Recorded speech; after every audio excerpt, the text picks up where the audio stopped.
The following is a selected video from masterthecontent.com, where you will find an extensive video library of lectures for a variety of standardized admission tests. We offer over 600 hours of detailed video lectures for a multitude of standardized tests. Use our interactive in-lecture table of contents to find specific topics of interest. Work through numerous in-lecture examples to help you internalize concepts. To learn more, visit masterthecontent.com. Your career, our passion.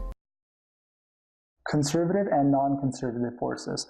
We'll commence with a few definitions. Conservative force is a force with the property that the work done in moving an object between 2 points is independent of the path taken. For example, gravity, elastic, and electric forces are all examples of conservative forces.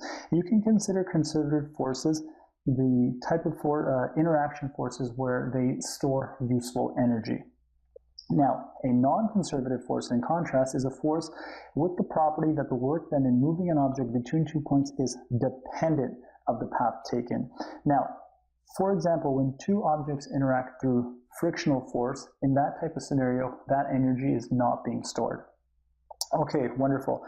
Let's actually proceed now to our next slide, where we'll do a few examples of this to further elucidate our point. Example, conservative forces and non-conservative forces. Great. Identify the forces in the examples given below as either a conservative or non-conservative force. Now in part A, in figure 6.7 part A, the work done by the force of gravity as the book is displaced from position 1 to position 2. So here's our scenario here, and we have a book that's being displaced from position 1 to position 2, and we are taking a look at the work done by the force of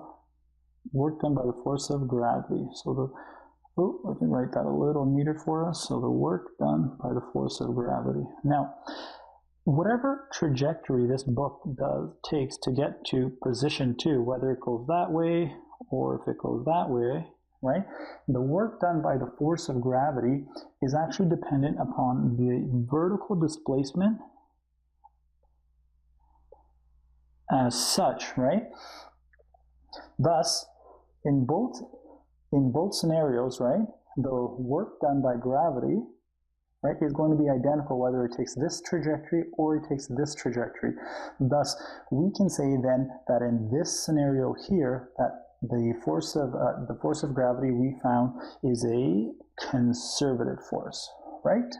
And if we just go back one slide, that is consistent with what we had stated, right? Is independent of the path taken. And that's what we see here, that the force of gravity is independent of the path taken. Wonderful.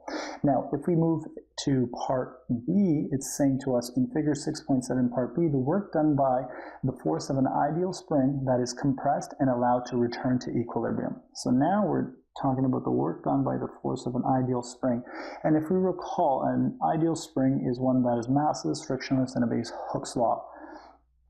And work done by an ideal spring. So say we have a scenario where our spring, let me just get my pointer here, our spring is compressed to some point here, and we'll just call that position x1, and then it comes back to its equilibrium position there, and it comes straight back to the equilibrium position as such, and it does not oscillate.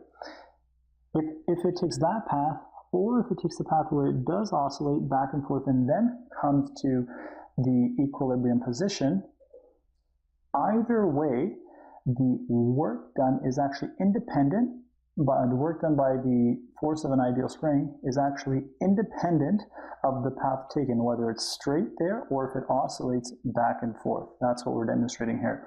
Thus, the work done here, it too is the force here, it too is the force of an ideal spring, it too is a conservative force. And that's what, I just put a C there and circled it just to demonstrate it's a conservative force. Great, now let's take a look at part C.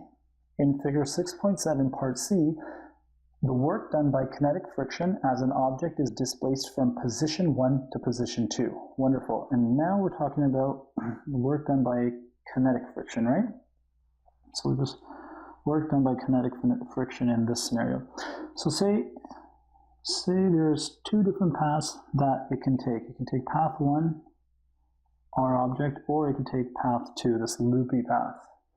And we'll consider this, we'll consider this here to be a bird's eye view. Now, the work, the kinetic friction, right, if it takes path 1 or if it takes path 2, because this path is longer, the work done along path 2 by kinetic friction is actually going to be more as opposed to the work done along path 1. Thus, we can say then that that kinetic friction is dependent on the path taken. Thus, this is a non-conservative force. And if you just think about the word conserve, and conserve means to hold constant, right? So this force here we can consider this to be a non-conservative force. Okay, great. So now what we can do is move on to our next slide, and we'll take a look at law of conservation of energy.